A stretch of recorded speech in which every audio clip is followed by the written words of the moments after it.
South Africa.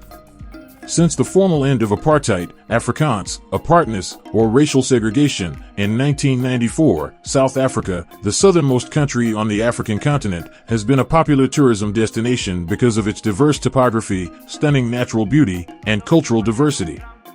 The isolation of South Africa, which is thousands of miles from important African cities like Lagos and Cairo and more than 6,000 miles, 10,000 kilometers, from the majority of Europe, North America, and Eastern Asia, where its major trading partners are situated, contributed to the official system of apartheid's continuation for a significant portion of the 20th century.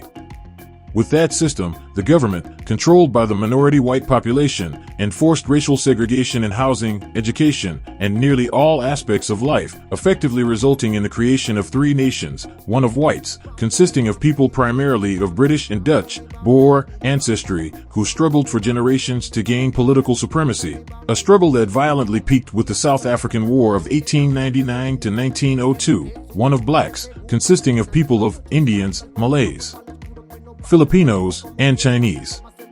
A large portion of the international population despised and even vehemently opposed the apartheid regime, and by the middle of the 1980s, South Africa had become one of the pariah regimes of the world, the target of boycotts in practically every sphere of life.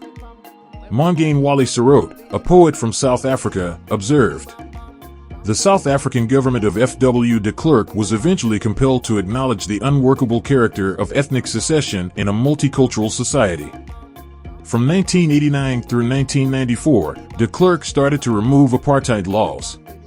The culmination of that process was the 1994 election of a government headed by the black majority and headed by the long-imprisoned dissident Nelson Mandela.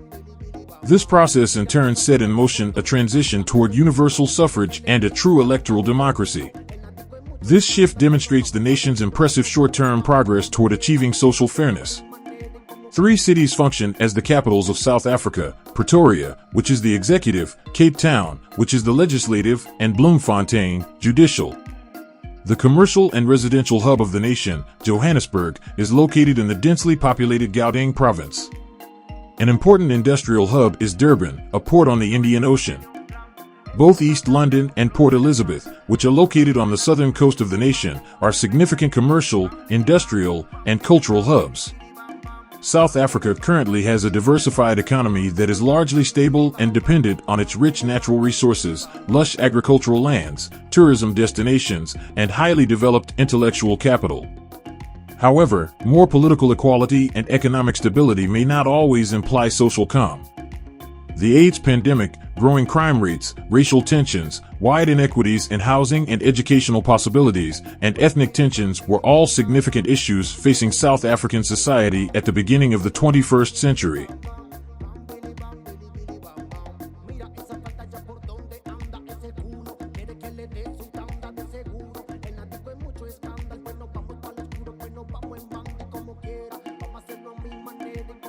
Land. Mozambique and Swaziland border South Africa to the northeast and east, Botswana and Zimbabwe to the north, Namibia to the northwest, and Mozambique and Zimbabwe to the north. An enclave in the republic's east called Lesotho, an autonomous nation, is completely encircled by South African territory. The Indian Ocean and the Atlantic Ocean are both bordered by the shores of South Africa. Two tiny subantarctic islands owned by the nation, Prince Edward and Marion, are located in the Indian Ocean 1,200 miles, 1,900 kilometers southeast of Cape Town. In 1994, Namibia annexed Walvis Bay, a former South African possession on the Atlantic coast about 400 miles, 600 kilometers north of the Orange River. Assurance for South Africa. The majority of the nation is covered by a plateau, which dominates the landscape. The Great Escarpment separates it from neighboring regions, which are typically lower in elevation. The Karoo system of extremely old rock, which formed from the late Carboniferous epoch, about 320 to 300 million years ago, to the late Triassic epoch, makes up almost all of the plateau, about 230 to 200 million years ago. The plateau declines from elevations of more than 2,400 meters in the basaltic Lesotho region to roughly 600 meters in the sandy Kalahari in the east, where it is often highest.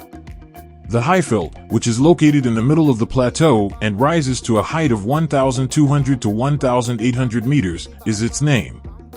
The Great Karoo is located south of the Orange River. The longest continuous geographical feature in South Africa, the Great Escarpment, see Drakensberg, is often referred to locally as the Natal Drakensberg and is also known as Ukalamba, Zulu, Barrier of Spears.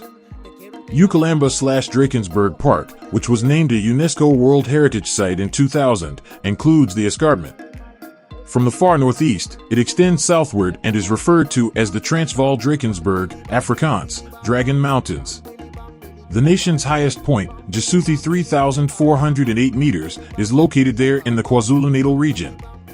Further south, the escarpment serves as the border between the provinces of KwaZulu-Natal and Lesotho, then between KwaZulu-Natal and the Free State.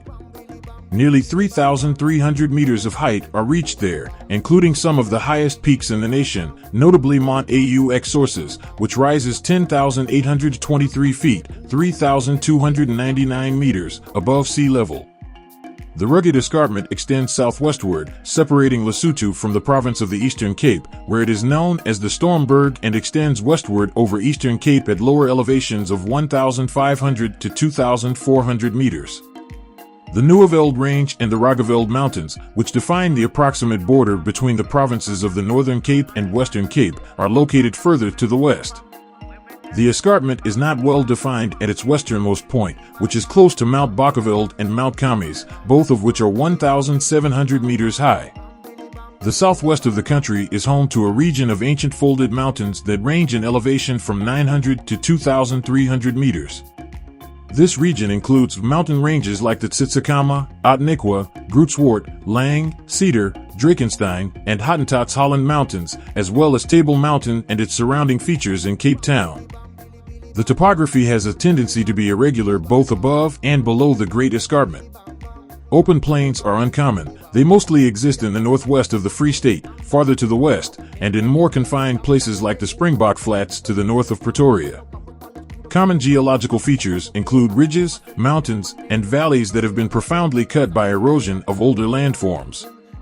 Except for sections of the Western Cape and northern KwaZulu-Natal, where it reaches a width of around 50 miles, 80 kilometers, there is little true coastal plain between the escarpment and the sea.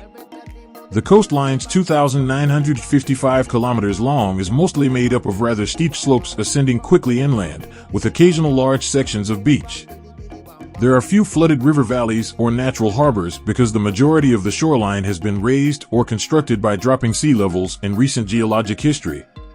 The Nisna Lagoon in the Western Cape and the Buffalo River in East London are two exceptions.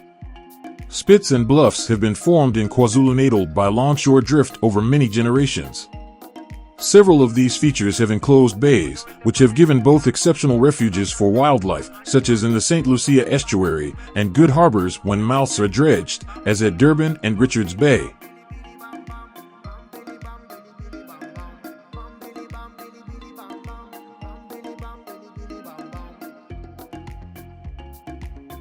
South African languages. The people of Black Africa are diverse and primarily fall into four linguistic groups. The largest group is the Nguni, which includes a number of Swati-speaking peoples, principally the Swazi peoples, as well as speakers of the Ndebele, Xhosa, and Zulu languages, which get their names from the Nguni. See also Xhosa language, Zulu language.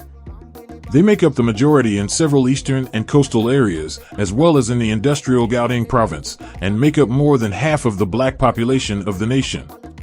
The second most populous is Sotho-Tswana, which again includes a number of groups whose names are derived from those of the groups who speak them most frequently, the Sotho, Pedi, and Tswana. In several Highveld regions, Sotho-Tswana language speakers make up the majority. The Venda speakers, mainly the Venda peoples, who are predominantly found in Limpopo province, and the Tsonga, or Shangan, speakers, primarily the Tsonga peoples, who are primarily found in Limpopo and Mpumalanga provinces, are the other two major language groups. There are two primary language groupings among white South Africans. They speak Afrikaans, and the majority of them are descended from Dutch, French, and German pioneers. The remaining population is primarily made up of English speakers who are primarily derived from British colonists, while there is also a sizable Portuguese minority and lesser populations of Italians and other nationalities. The majority of people who used to be considered colored speak Afrikaans or, to a lesser extent, English.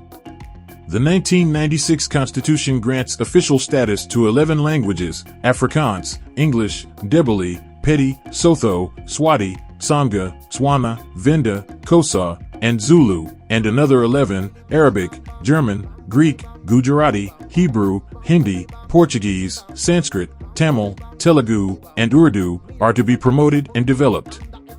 All of these languages are spoken to varying degrees, and both Afrikaans and English are widely spoken throughout the country. However, in some rural places the majority of the population does not speak either one. In the governmental, educational, and formal economic arenas, English seems to be dominating to a greater or lesser extent, which represents a trend away from Afrikaans as the main language of government.